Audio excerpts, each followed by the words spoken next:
ஆ இப்போ வந்து நம்ம ஒரு குகைக்குள்ள போய் பார்க்க போறோம்.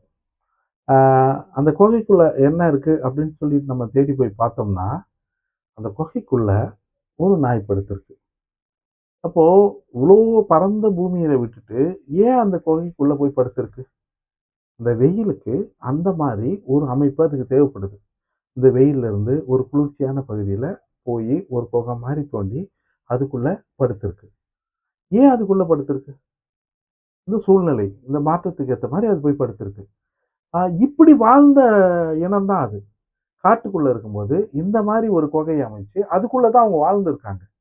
ஒவ்வொரு இயற்கை சீற்றத்துக்கு தகுந்த மாதிரியும், ஒவ்வொரு காலநிலைக்கு ஏற்ற மாரியும், அவங்க வந்து மேலேயும், வெளியிலயும், நிழல்லயும், குகைக்குள்ளேயும் தான் வாழ்ந்திருக்காங்க.